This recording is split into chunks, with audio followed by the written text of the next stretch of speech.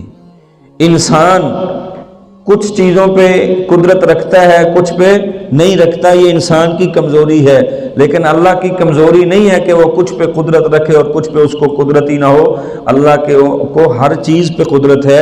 اللہ فرماتے ہیں انسان قیامت کے دن کیا ہوگا, تیرے اس منہ کے اوپر مہر لگا دی جائے گی, تیرے کان بول کے کہیں گے, تیری آنکھیں کہیں گی, تیرے ہاتھ گواہی دیں گے, تیرے قدم بتلا دیں گے, تیرے جسم کا ہر حصہ بتلا دے گا اللہ تبارک و تعالیٰ کو, اللہ اس نے میرے ساتھ یہ نافرمانی کی ہے.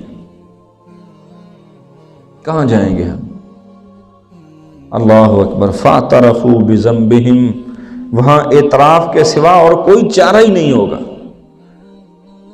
اللہ وہاں بھی اعتراف کروائیں گے جرم کا. جب اعتراف کر لوگوں کے سامنے, اب کیوں کروائیں گے اللہ کو تو پتہ ہے یہ گناہ گار ہے. اللہ ہم سے اب میدان لگا ہوا ہے, وہاں پہ لوگ جو ہیں وہ ان کے فیصلے کیے جائیں گے, یہ جہنمی ہے یہ جنتی ہے, لوگ دیکھ رہے ہوں گے, برہنہ حالت میں ہوں گے, بڑا شدید قسم کا دن ہوگا. اللہ اکبر کبیرہ. اللہ کیوں اعتراف کروا رہے ہیں؟ یہاں پہ اللہ کی رحیمی بیان کی جا رہی ہے. اللہ لوگوں کو کہیں گے کہ میں رحمان رحیم تھا, آج بھی دیکھ لو تمہارے سامنے یہ اپنے گناہ کا اعتراف کر رہا ہے, مجرم کو میں کیسے اپنی جنت کا وارث بنا دوں. وہ گناہ کا اعتراف کریں گے. فسوقا لاصحاب السعیر, دوری ہے بدبختوں کے لیے, یہ بڑے بدقسمت لوگ ہیں, بدبخت لوگ ہیں, دوری ہے ان کے لیے. فسوقا, دوری ہے ان کے لیے, کیونکہ یہ جہنمی لوگ ہیں, جہنم میں جانے والے ہیں. اللہ اکبر. ان الذین یخشون ربهم بالغیب لهم مغفرۃ واجر کبیر. بے شک جو اللہ تبارک و تعالیٰ سے ڈر جاتے ہیں نا, جو اپنے پروردگار سے ڈرنے والے ہیں. اللہ کو ہم نے دیکھا نہیں ہے, ہمارا ایمان ہے کہ ہم بند کمرے میں چلے جائیں, اندھیرا کر لیں, جہاں ہماری آنکھوں کے سامنے بھی ہاتھ اس طرح کر دیا جائے ہمیں نظر نہیں آتا, تو ہمارا اس غیب پہ بھی ایمان ہے. ہم نہیں دیکھ سکتے, اللہ دیکھتا ہے, اللہ دیکھتا ہے, اللہ کو پتہ ہے. اللہ تبارک و تعالیٰ فرماتے ہیں جو ڈر جاتے ہیں نا اپنے پروردگار سے, لہم مغفرۃ واجر کبیر, ان کے لیے بخشش بھی ہے اور اجر بھی بہت بڑا ہے, بہت بڑا اجر ہے. تو میرے واجب الاحترام بھائیوں, بزرگوں, کلاس میں آنے والے بھائیوں, لیکچر سننے والوں, آپ کو بیان کرتے ہوئے میری بھی بہت اصلاح ہو جاتی ہے, اور میں اس امید کے ساتھ کرتا ہوں اللہ سب سے پہلے میری اصلاح فرما دے, پھر سامعین کی اصلاح فرما دے. بہت گناہ گار ہیں ہم, بہت گناہ گار ہیں. جہنمیوں کے تذکرے ہم سن چکے ہیں. اللہ کے قرآن کی آیات, اس کا ترجمہ اور حالات کے حوالے سے مختصر سی یہ تشریح, مختصر سی باتیں, مختصر سا لیکچر ہم سماعت کر چکے ہیں. اب بھی ہم اللہ کی نافرمانی کرتے رہیں اور پھر کہیں کہ اللہ ہمیں جنت کا وارث بنا دے. ہمیں سوچنا ہوگا, ہمیں فکر کرنی ہوگی, ہمیں اللہ کی طرف رجوع کرنا ہی پڑے گا. آج دنیا میں رہتے ہوئے گناہوں کا اعتراف کر لیں, ورنہ کل قیامت کو اللہ سب کے سامنے گناہوں کا اعتراف کروائیں گے. آج جیسے ہم کہتے ہیں کہ میرے یار دوست کو, میری ماں کو, میری بہن کو, میری بیوی کو, میری بیٹی کو, میرے بیٹوں کو میری غلطی کا علم نہ ہو جائے, اگر ان کو پتہ چل گیا وہ ناراض ہو جائیں گے, رشتے پھیکے پڑ جائیں گے, یہ محبتیں, یہ قربتیں یہ نہیں رہیں گی. یاد رکھو کل قیامت کو جب اللہ سب کے سامنے گناہ کا اعتراف کروائیں گے تو پھر ہمارا کیا بنے گا.